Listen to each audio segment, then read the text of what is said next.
So this is JoJo with Outer Experiences, and it is January 16th, 2021. I'm here with Matt Allen. And Matt, what year were you born? 1990. All right.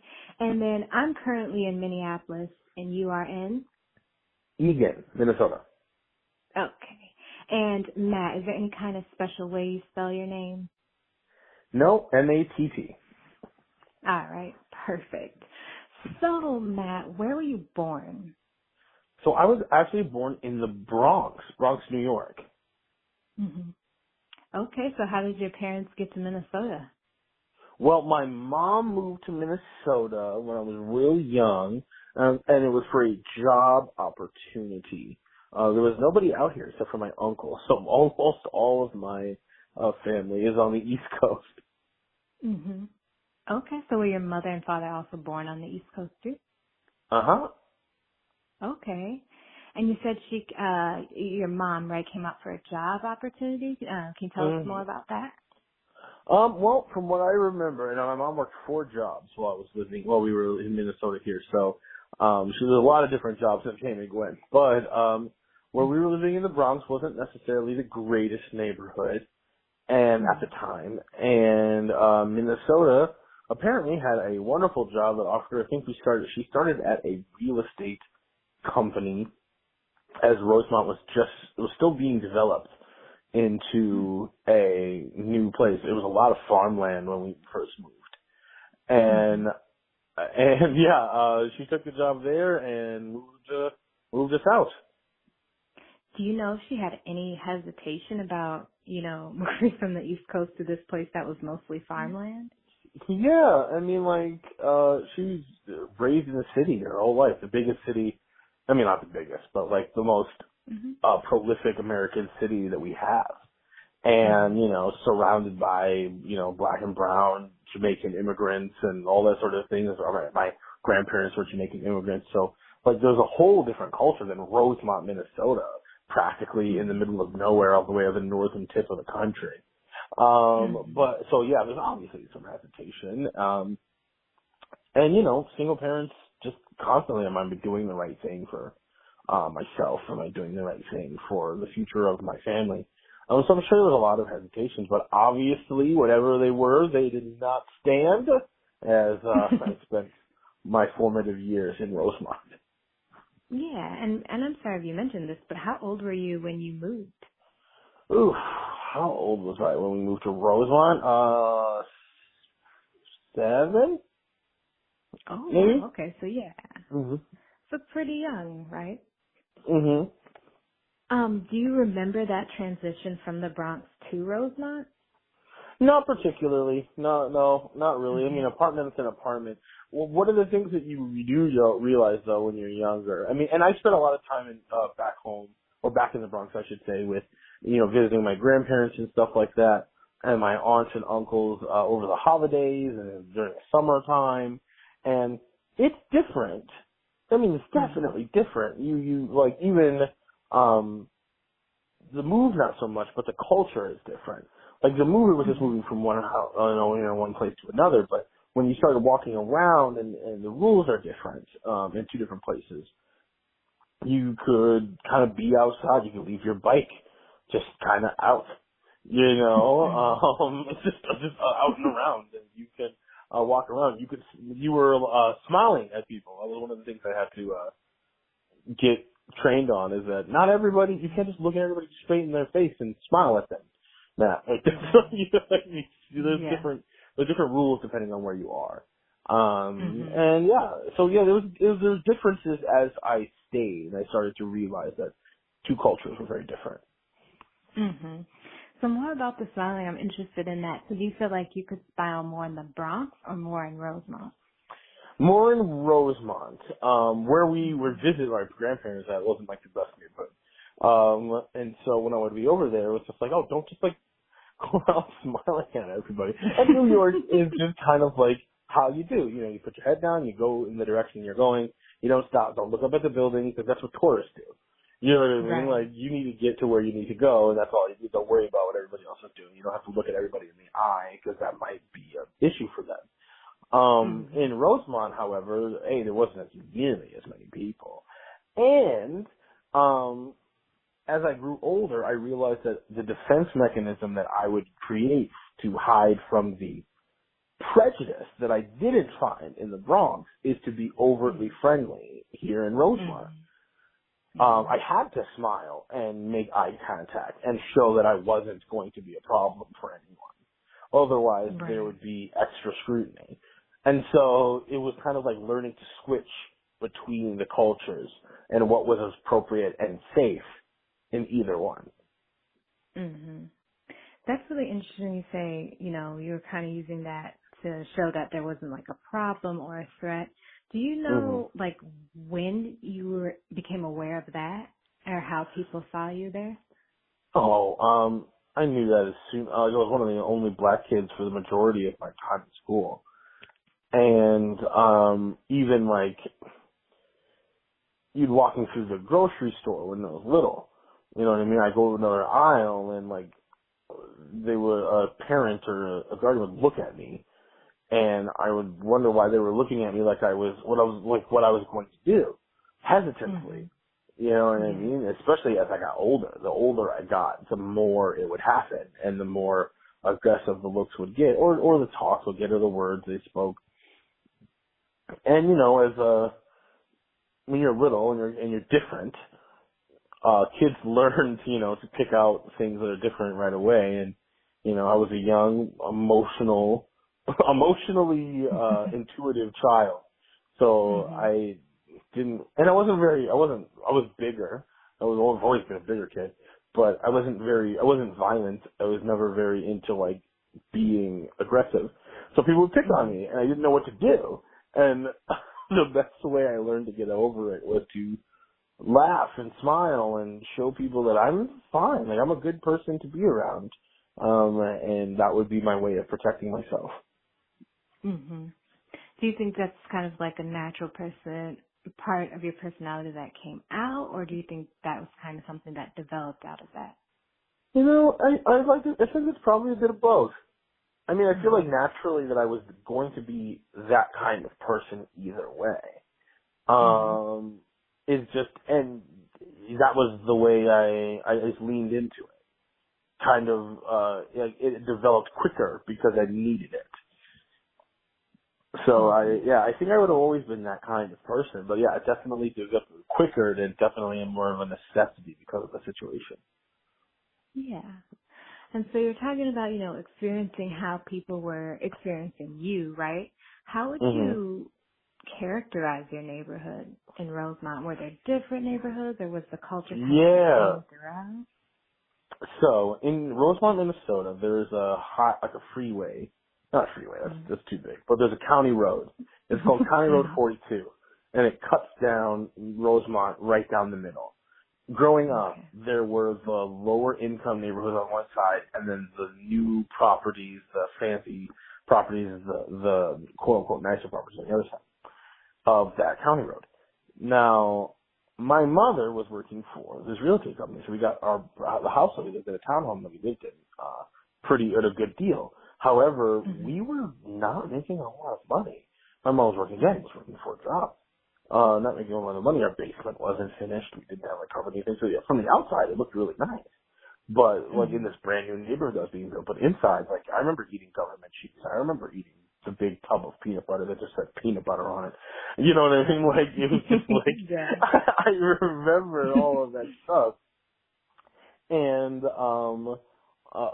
it's funny. I think Dave Chappelle had said something similar where he said, "When you're poor in the ghetto, everyone's poor. But when Mm-hmm. you're poor in like an upper middle class neighborhood, it just feels like it's only happening to you." Right. And Yeah. now the few other people of color that lived, they lived on the other side of 42, where I didn't live. And I remember when I would go to school, there was a vast difference on how I would be looked at once I crossed that 42. Once I crossed the road. If I was walking home from school, once I crossed over into the other side, I've been stopped by police multiple times. I've had people look at me funny. definitely, people walking, would come to the street door, and move their kids inside or whatever. Wow. As if, the older I got, the worse it would get. Mhm. 'Cause as I started looking more and more like a strange unidentified black man as opposed to a strange unidentified black child. Yeah. Right. Mhm. And so, yeah, that was the neighborhood. Rosemont was it was a small town, but there was enough people that it was still big. It was a lot Mhm. of land. There was a lot of space. I always say to tell people we had 4 liquor stores before we got a public library. Oh wow. I remember when they built the public library. Most people don't remember when their town library was built, but I remember when they built our town library. They're like, It oh, wasn't we there might need a before. library. Yeah, we might need someplace for people to read. I'm like, oh well, we certainly have enough places for them to buy beverages of whatever Yeah. sort. And so that was always it was a fun dynamic. Mhm. Rosemont, very family oriented, very culture oriented, but just unfortunately, I didn't have roots there. My family wasn't Mhm. from there. There wasn't like years of the Smiths going back to something town. You know what I mean? That Mhm. have been going to Rosemont High School since it was founded. Mhm. I was new. I was a new addition and a black new addition at that. So Right. there's a lot of differences in Rosemont from that other people's experiences were. Mhm. And you mentioned part of that experience was being stopped by the police once you crossed to the other side of 42. Hmm. Did they stop and just say, "Hey, what were you doing here?" Or did they ever give you a Yeah, reason why they stopped? they would be like, "Hey, what are you doing? Where are you headed? Mhm. What's going on?" And I'd be like, "Home." And they would always look at me and they're like, "Yeah, you're walking home?" And I'm like, "Yeah, I'm walking to my house." and Yeah. and I remember the first time I told my friends about this at school, thinking that like, Mhm. oh, isn't it annoying how the cops just stop you when you're walking home? And like having some of my wife friends just look at me like I am Right. that's They're like, so "What?" freaking insane. It was like, wait, what are you talking about? I'm like, I'm the cops. So Mhm. they'll stop. They'll pull over. They flash a light at you, and they're like, hey, what are you doing? And I'm like, I'm walking home. Everybody does that. Mhm. Mhm. And realizing very quickly that that's not the case. And at least not with my white friends. And it's Right. interesting. It's interesting to know that, especially at the time, I felt I was very confused, and my mom always did a really good job telling me that I was black and that there was going to be things that were different. You know what I mean Mhm. about it, and I'd always have to be very careful of what I said and where I went, and never forget that you're black and that people might not like you because of that, and you just Mhm. forget how far that extends. Right. Especially when you're young, when you think everything is equal and over, but you hear all the stories of blah, blah, blah, and then, oh, well, that's all done with. Martin Luther King did that. Even as Right. a black kid, you Yeah. think that. You're like, oh, we're done. We're good. And it isn't Mhm. until your first couple of experiences where you realize that it's not just kids being bullies. You know what I mean? When I was younger and one of the white kids said that my skin looked like poop. And I cried because I Wow. was like, why would he say that to me? And it wasn't just the fact that it was bully. It is that there's a very real difference between just being bullied by some kid who was just trying to find something to bully you about and like systematic racism that causes Mhm. a cop to like think that you're on the wrong side of town and Right. that this side of town is you obviously couldn't afford to live here because my clothes Mhm. were thrift store clothes and because my jacket was big and puffy and because I was black walking down the sidewalk to my house. There was a movie Yeah. theater actually that was not too far from where I lived. Rosemount Marcus Theaters. Shout out to Rosemount Marcus Theaters. And I wanted to work there ever since we moved in because it was so cool. All Mhm. the teenagers worked there. It was so cool. You Mhm. got to see movies whenever you wanted, and you got all the popcorn you wanted. And I remember I eventually got a job there, and I loved it. And one time I'm locking up, because at this point I got to the point where I could lock up. This was a little later on in my life, although I was maybe 17. Mhm. And I remember cops just coming, like 2 cop cars, just come out of the parking lot. I'm locking up the front door. And they come out of the parking lot. They have all their lights and sirens on it. I'm like, what's going on? You know, and they're looking at, and they're looking Mhm. at me, and they're like, they're like, hey, show me some ID, like, show me some ID. And I'm just like, I put my hands Wow. up in the air, and I remember I slowly pointed to my name tag because Oh. I didn't want to reach for my wallet Right. to get my ID. I was Yeah. like, but then they remember they asked me what I was doing coming out of that movie theater so late. And I was telling them I worked there, and that I was just Wow. locking up. Yeah. And that's what Rosemount was. It was a very beautiful place, very fun things, but it made me not want to go out and do stuff a lot of times. Right. I didn't go to Leprechaun Days, which was the big festival that they had at Rosemount every year. I didn't go to Mhm. Leprechaun Days for years, uh, Yeah. because I just didn't feel like being out. I would go home, I would go to school, and I'd come home. Mhm. And that's what I would do. I could go to a friend's house, but I wanted to be in their house. Right. Not so public, maybe. I didn't want to be out and about because if you were in someone's home, you were relatively safe.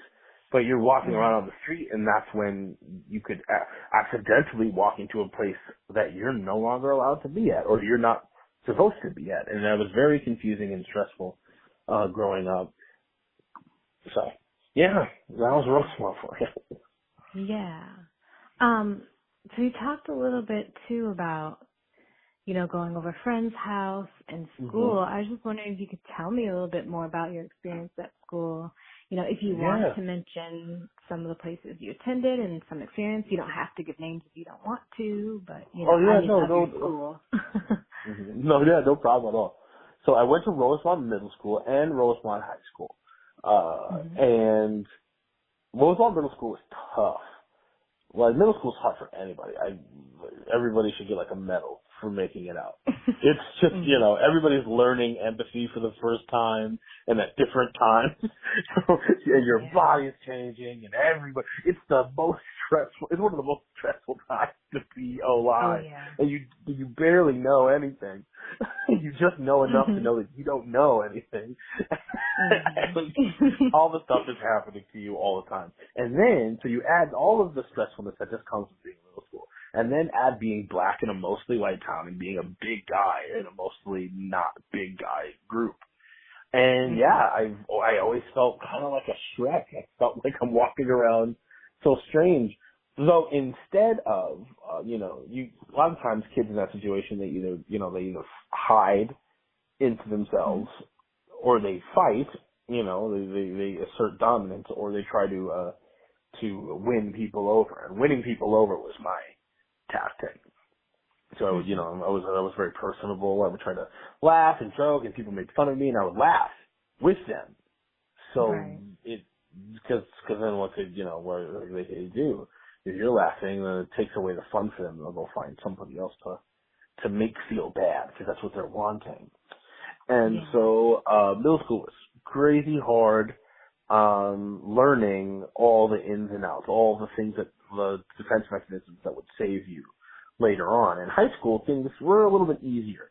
I remember I made my first group of black friends in Mm. high school. Because again, I would go to school and come home. So I didn't really have that. I had friends at church, but it was a very different Mhm. community. Yeah, it was a very Right. different community, and it wasn't in Rosemont. We went to church themselves. We went Mhm. to church in Burnsville, which is not much different than Rosemont. It's a bigger city, bigger Okay. town, and Mhm. again, mostly white people in a mostly white church. And I would come, but when in high school time, I told my mother I wanted to join the football team, because I had saw the movie in middle school, the summer of like middle school or something. I saw the movie Van Wilder with Ryan Reynolds. Oh That wow. doesn't Yeah. mean a whole lot to anybody, but as a young middle school kid who's never been popular or cool, I said Mhm. to myself, I want to be cool. I'm sick of being lame. I want to be cool. I'm sick of people making fun of me. I want to be popular. I want to be awesome. So I figured, as every kid who watched the movie, well, join the football team. Like, coaches had been asking me to join the football team as long as I can remember because this big black kid, they thought they found the blindside kid or whatever. So I was like, okay, fine, I'll do it. And so I joined the football team, and that's where I met other black kids who probably were feeling the same way. Now, all in a place where their perceived aggression was useful to people. It wasn't just something that's to be scared of; it was something to be cheered. Right. And even if you didn't have it, because I wasn't a violent kid. But it was something to be feared or like cheered and celebrated. So I joined the football team, and I liked it. It was hard, but I liked it. I liked feeling like I could walk around the school and I was a football player. I wasn't a black kid. You know what I mean? I wasn't like one of the only black kids. I was a football player. I was on the football team, and I could wear my jersey, and people would see the jersey. But I didn't really like football all that much. But I liked the feeling of being on the team, which eventually led me to theater, which is funny enough, because I had to take an art class, and so I took choir because I'd been singing my whole life in church and stuff. And my grandfather would always sing to me back when he was still alive. My grandfather, he would sing to me. He played the organ, and that's why I was like, okay. You know, I can sing, whatever, and I had talent. I knew I could sing, but like I didn't think anything of it. Never good enough to do anything with it. I got into choir, and I remember being voted president of the freshman boys choir. Oh wow! Okay. And I was the first ever black kid to do that, and my teacher, Mr. Stephen Alba, really just took me underneath his wing. Like, I didn't know my dad at that point, and he really just took me under his wing and taught me so much about what it meant to be a leader, what it meant to be a young man, like what it meant to be responsible and caring for others. And hone in my talent, and that there was something there to that. I ended up doing a theater production. It was very High School Musical. I ended up doing a theater production, which I really liked a lot more than football. And eventually, I quit football to do theater. Yeah. And I started doing theater full time, and there I found other groups of people that felt outcast. And, they were just a little weirder than everybody else. And, I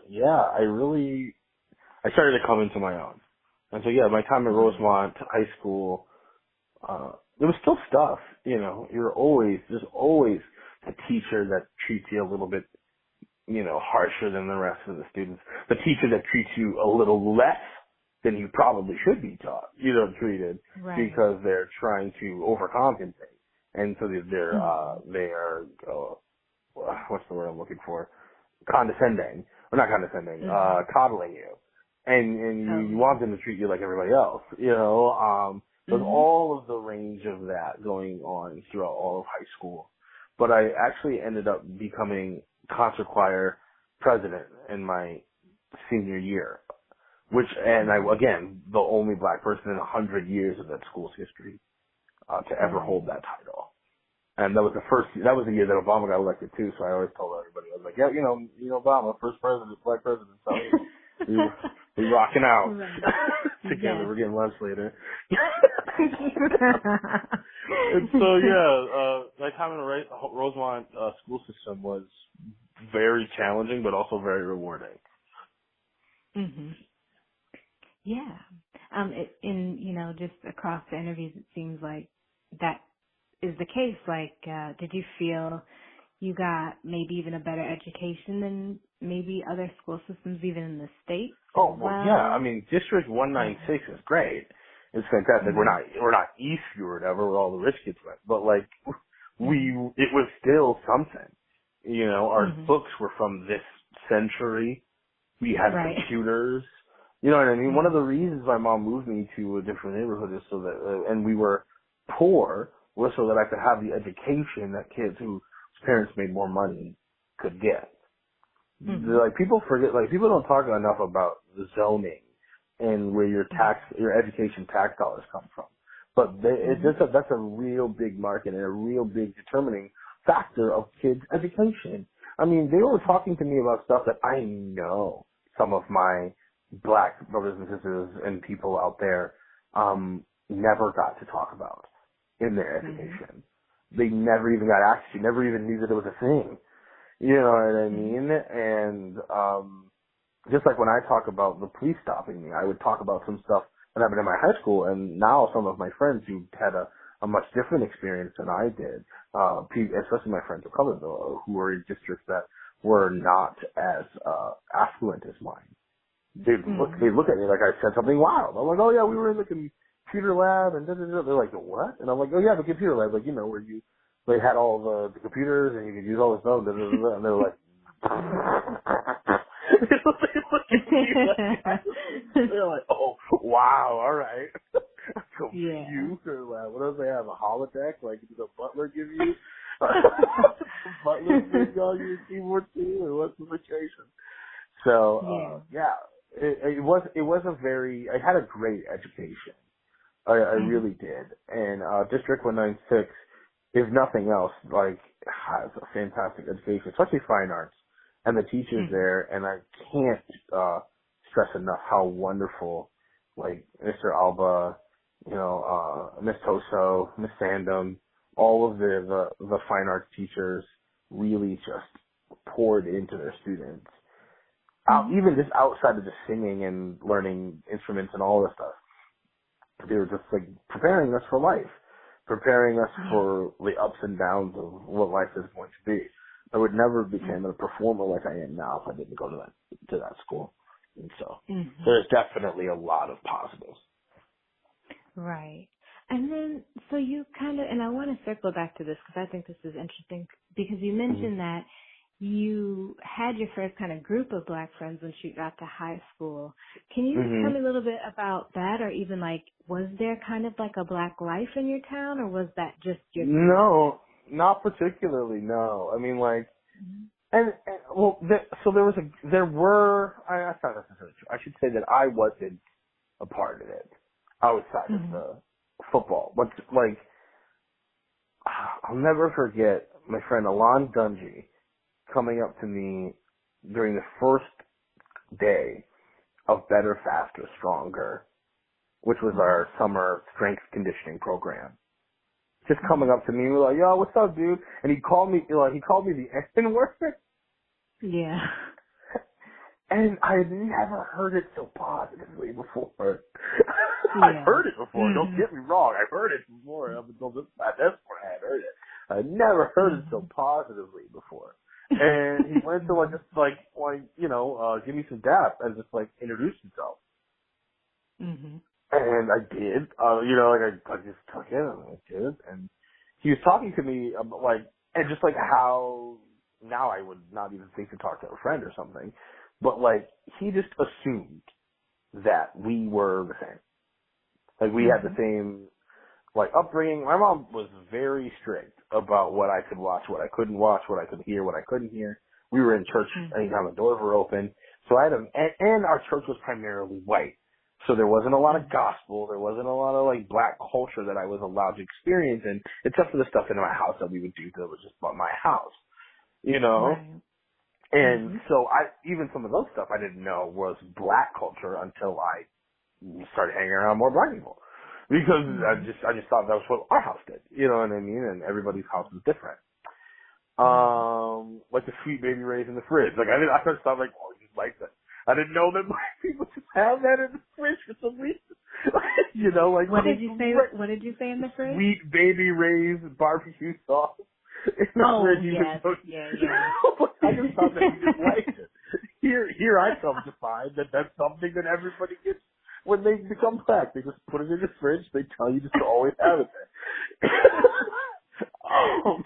But just simple things like that. And so here I am with this with my friend Alon Dungy, who just talks to me like we're doing stuff and saying stuff and talking about things that I just kind of nod my head along with. And then my friends Clyde and Abasher and Jeremy, and I start realizing that first of all, they just immediately I'm black like them, and but then I also realized that I'm very much not in the same vein of things. We like different things. Like I don't even know what some of these songs are talking about, or shows are talking about, or da da da da. I don't know any of this stuff. So I learned as I went. And in school, it was like when I was on the football team, it was much easier because we were all on the football team, so we were always around each other. But once I quit to do theater again, primarily white kids, and it was I fought to keep those friendships because they were important to me, and the black students that were there. Some of them were very like some of them lived in the sections of town that were on the other side of 42, the quote unquote black side, and it was always interesting to like get with them and talk, and we would talk and laugh and joke and stuff, and then I'd go sit with my theater friends or I'd go someplace else, and there's a difference. A vast difference. And I got to be cool with them because I was black and they were black, and we all kind of knew that there were certain things that only we would know and only we would experience. But then also they knew that there were certain things that I didn't know and I didn't experience, and that I was different. I'll never forget junior year. No, it was sophomore year because it was all of junior year that I ended up acting on this. But sophomore year, one of my friends, and granted, I don't remember the man's name now, but one of my friends, he stopped me in the hallway and he said, "Matt, you don't dress black." He's one of my black friends. He said, "Matt, you don't dress black." And he's like, "Yeah, man, you really need to dress black." I'll never forget that. I just stood in the hallway and I knew, for some reason, he just sounded right. And I thought back to all of my clothes, thrift shop, bought, plain, Kohl's, like 18-pack shirt sort of things. And little did I know that was very black. little did I know that was, in fact, very black at the time. But I didn't realize I wasn't wearing the cool South Pole shirts, and like my sneakers were just random sneakers that we got from Walmart. They weren't like cool colors that matched my hat and matched my shirt, and my pants were just like regular pants, and I didn't sag them, and I didn't do it, and that was the style at the time, and so I remember junior year, I demanded that I started picking out my own clothes, and I tried to wear as much stereotypical black clothes as I possibly could. I did everything I could. I tried wearing do-rags and stuff. Like, I wanted to dress black. Because I didn't want to lose the black stuff that I had. I didn't want to lose that. I knew that even if I could, so I started sneaking in music and movies and stuff that I wouldn't have normally been able to watch, and learning and growing and all that stuff. And in my junior year, it was just like football. I was exhausted. I spent so much time trying to be this person and talk a certain type of way and use the right slang and dress the right way and wear the right pants, and I couldn't do all that after a while. So eventually I just was like, around senior year, I was like, you know what, I'm okay. And it turns out I'm going to be black regardless. Right. You're like, I'm black enough, right? Yeah, I'm black. I've done it. I've put in, like, this is, if this is a part of it, I think that's so much. And at this point, my senior year, I had gotten friends all throughout the school. I was very popular at that point. And Mhm. I didn't need to be any particular person. I was always still black, and I was always going to be black with all the fun, cool stuff and the scary, negative stuff that comes with that. But I didn't need to wear a FUBU jacket to be black. I could just be black. I just so happen to have a FUBU jacket because I can't not have it now. But like, Right. I can wear whatever I want. But this is, Mhm. but yeah, and this didn't make me black. And that was something I had to learn for myself. Nobody actually taught me that lesson, which Mhm. is, it just, I ended up one day just waking up and didn't feel like doing all that anymore. Right. But Yeah, yeah, because it that's the, became. Mhm. yeah, no, it became a chore. It became, a whole, it became a facade, and it wasn't real. And I was parroting what people said black people were. I wasn't being Mhm. authentic to myself. Yeah. And yeah, so you really are touching on, issues of identity. And I wonder, Mm. is that kind of what helps you form like your stage name and your stage presence, who you are as Nerdy? Yeah, definitely. Because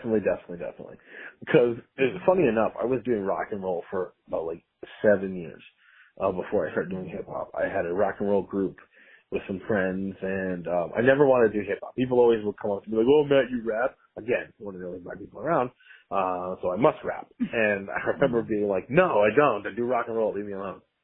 And Mhm. I always liked it. I always thought it was interesting. I wanted to be good at it because I liked it as a concept, but I never did it. And now here I am paying all my bills off of hip hop. It's very funny. Just think, okay, Right. this is one of the ones that you guys got right, and that's frustrating to me. But broken clock can be right twice a day. So the Mhm. fact that everyone told me to do hip hop is just so happened to be a good idea. Mhm. Um, but yeah, I was always called a nerd and nerdy, especially around middle school and early high school. Like until I joined the football team, it was like, oh, look at this geek, look at this nerd, look at the way he is and how he talks, how he's not this way. And when I would hear rap, some of the rap that was popular at the time in like the late '90s and stuff, it didn't really reflect me. Again, Mhm. I was black, but I was from the suburbs. You know what I Yeah. mean? I didn't know a lot of the things that the people who were famous black artists at the time were talking about.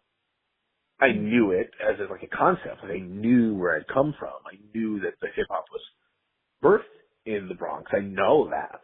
And I Mhm. know that it wasn't a great neighborhood. I remember I've seen it, but it wasn't my neighborhood. You know what I mean? It was my grandparents. Like, I live here. And these are the things that I dealt with, and they weren't the same things that these people dealt with. And so I loved it. I never connected it the same way. And, so as I started writing and doing hip hop and stuff, I was like, oh, well, is it even possible to do hip hop the way I am? Again, still being under the assumption that black had to be, even black art had to be a particular type of way.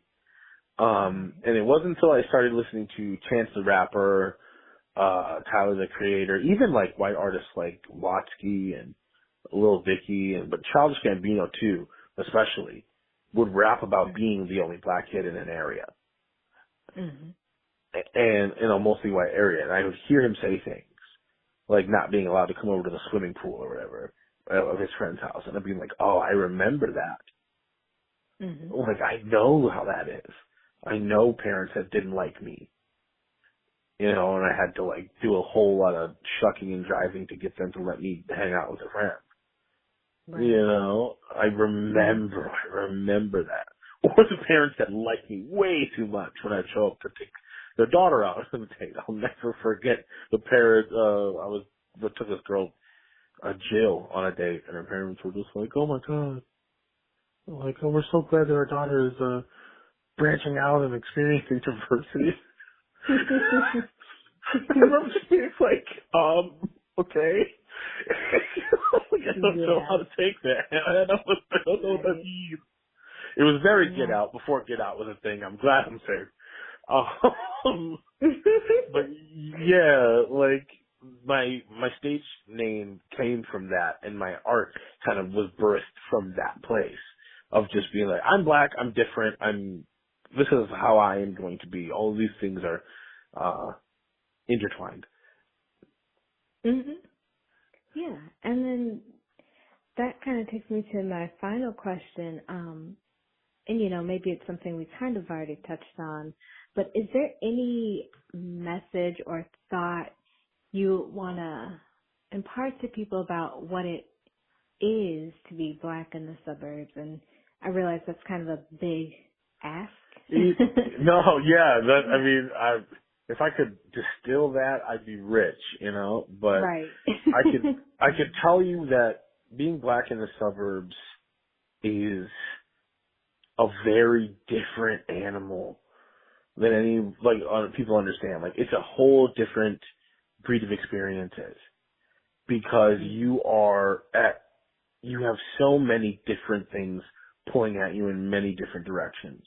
And finding your identity and who you are is going to have so many more hurdles than people understand. There's so many landmines to watch out for. Mhm. The best thing I can give, and the best advice I can always give, is that if you're black in the suburbs, first of all, you're going to be black wherever you are. If you're in the suburbs, you're black. If you go into the inner city, you're black. If you go out into the middle of a field, stand there, and no one's around for miles, you're black. Mhm. And nothing that you do or say is going to make you less black, whether that is something that you like to hear or something that terrifies you. And I understand both. Both of those Mhm. things are valid. But that's the truth. So what you can do with that information is know that you don't have to do anything or be anyone other than yourself. And that blackness will be there for you and with you and around you all the time. So just find a way to be yourself. Like the things that you want to like. Engage in the stuff that you want to engage with. Love the people that you want to love. That's huge. Mhm. If you take a white girl to prom or a white boy to prom, don't feel bad. 75% of your population is that. You Mhm. don't feel like you're somehow doing something wrong. And Mhm. at the same time, don't feel like you have to either. Don't feel like Right. you have to do anything. And don't be afraid of your individuality. Don't be afraid of other people who are in similar situations as you. Find black friends, find them, create them. If you don't find them, be that person for the next person who comes through. Be that Alon Dungy who just comes up to another person of similar color and just extends just unthinking friendship. Mhm. And you could create a friend for life, and you could help someone along their journey. Ultimately, just being black is never going to go away. But what you can do is make a lasting impression on everybody you meet. And I think that's Yeah, important. I really appreciate that. Yeah, I think that's, really insightful and good words to leave us with.